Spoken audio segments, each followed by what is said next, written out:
Saudações, prezados acadêmicos, aqui da disciplina de Fundamentos de Banco de Dados, do curso de Análise e Desenvolvimento de Sistemas da Faculdade de Tecnologia QI. A gente agora começa a corrigir alguns daqueles exercícios propostos que a gente colocou nas unidades da disciplina, onde nesse primeiro momento a gente está corrigindo aquelas questões referentes à modelagem de dados, onde foram postos alguns estudos de caso, ou algumas questões com alguns pontos específicos, onde vocês deveriam fazer uma análise e modelar alguma solução que atenda o que foi pedido.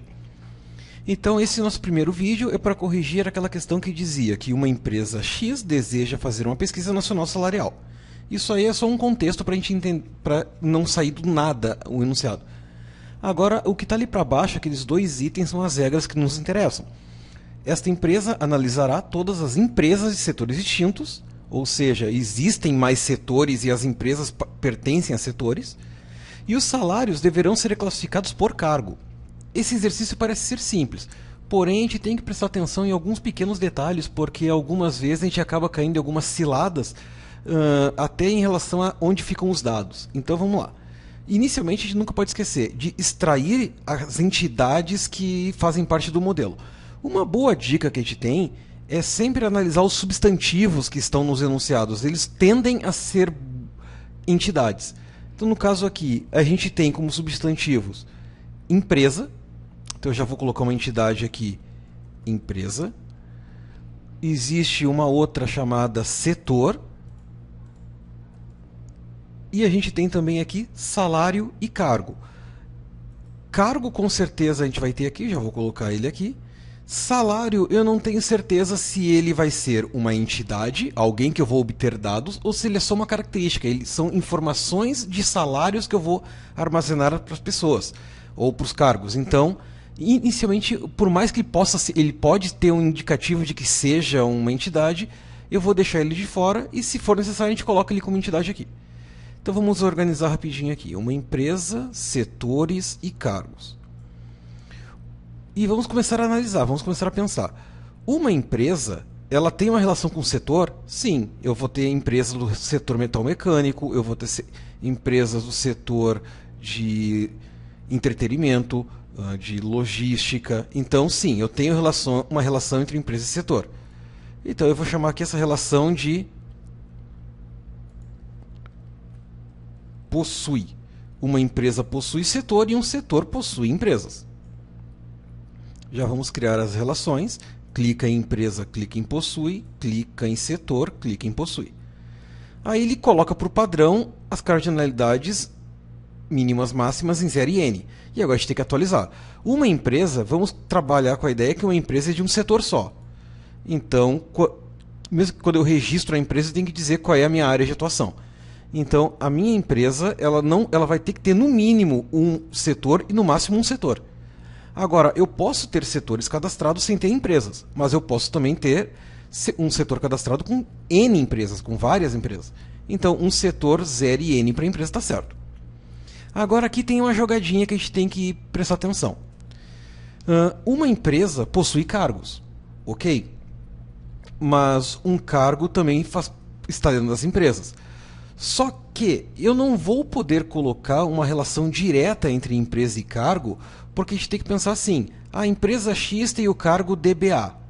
Ok, se a gente for pensar pelo que a gente viu, o cargo seria uma entidade fraca em relação à empresa, e eu colocaria uma chave estrangeira lá no cargo dizendo qual é a empresa que aquele cargo atua. Só que se eu tiver duas empresas que possuem o mesmo cargo, eu teria que cadastrar cargo duas vezes. E isso é um problema, porque dali a pouco eu vou ter cargos, sei lá, administrador de banco de dados. Em algumas empresas vão chamar de DBA, outros vão chamar de DB admin, outros vão chamar de admin do banco, alguns vão chamar de administrador. Cada um vai poder chamar de um jeito.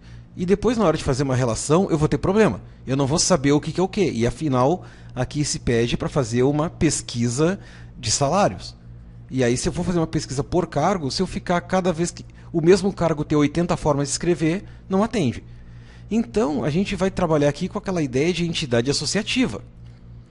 Então, uma empresa, eu vou chamar aqui de empresa cargo, o nome dessa entidade associativa, e o nome da relação Eu também vou colocar aqui possui, porque uma empresa possui cargos e um cargo possui empresas. Ou, para não ficar igual, se quiserem, em vez de botar possui, eu vou botar tem. Fica mais fácil.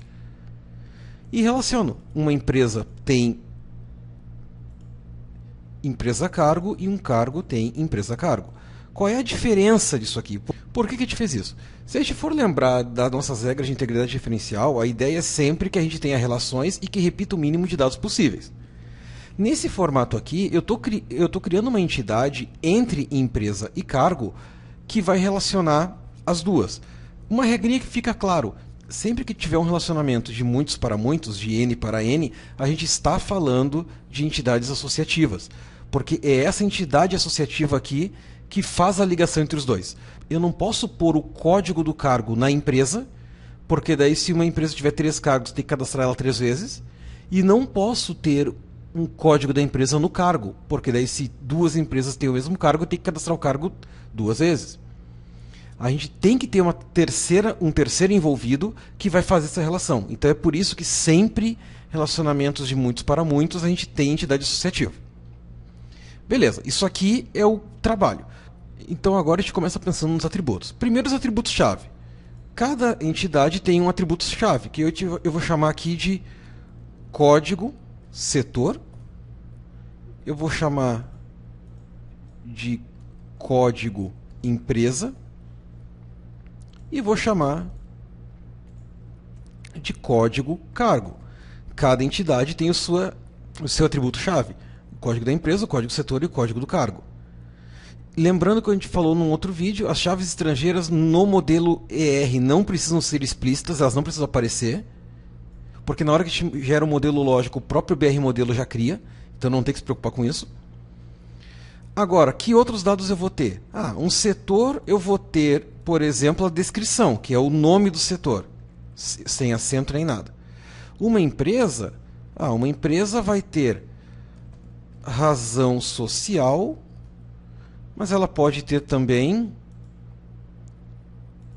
CNPJ e ela pode ter também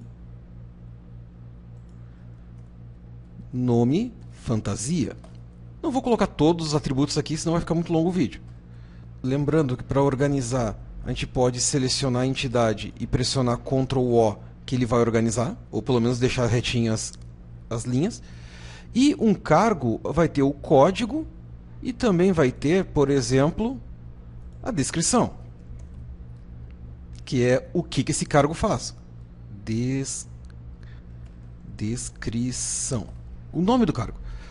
Agora, para finalizar a questão do salário, a gente tem 2 opções. Se a gente considerar que a ideia que o salário é atribuído ao cargo e não a uma pessoa, a gente tem que pensar, será que o cargo de analista de sistemas em todas as empresas do mundo são iguais? Ou será que na empresa A o analista de sistemas tem um salário de 1.000 e na empresa B tem de 1.500? Provavelmente a resposta é que cada empresa tem o seu. A ideia é fazer depois uma grande pesquisa nacional de salários. Então eu preciso saber para cada cargo quanto é que estão pagando. E depois a gente vai fazer uma média, enfim. Então, se a gente colocar o atributo de salário no cargo, na entidade de cargo, a gente está dizendo que todos os cargos, todo mundo que tiver aquele cargo vai ter um salário único. O que pelo enunciado pode até não estar errado. Mas se a gente for pensar na prática, pode ser que isso não esteja bem adequado. Não deve ser assim aí fora. Então, uma possível solução é colocar a informação de salário no local onde eu relaciono uma empresa com cargo, ou seja, na entidade associativa. Eu posso colocar aqui na entidade associativa um atributo que eu vou chamar de salário. O que eu acabo de fazer com isso? Eu crio uma relação dizendo, na empresa A, pro cargo DBA, o salário é 1.000. Na empresa B, para o cargo DBA, o salário é 1.500. Então, eu tenho essa entidade associativa aqui e ela guarda essas informações. A gente vai entender com o decorrer do tempo que a entidade associativa, no mínimo, vai ter chaves estrangeiras ligando, nesse caso aqui, empresa com cargo. Mas é um erro pensar que é o único dado que vai ter lá. Todos os dados referentes à relação ficam ali dentro. Neste caso aqui, entre empresa e cargo, a relação deles tem o salário. Então essa aqui é uma possível solução em relação ao enunciado. Existiam diversas outras. Banco de dados ele é bem amplo nesse sentido. Qualquer situação que vocês venham a dizer, eu fiz de uma forma diferente, eu associei salário ao cargo, vocês podem entrar em contato com os tutores, a gente pode conversar, de repente é uma outra forma de enxergar o problema. Não é errado, é difícil tu encontrar uma situação que está errado em banco de dados. É só prestar atenção no que está sendo pedido e modelar. Então é isso, com isso a gente encerra esse exercício sugerido e nos vemos na correção de um próximo ou numa nova unidade. Abraços e bons estudos!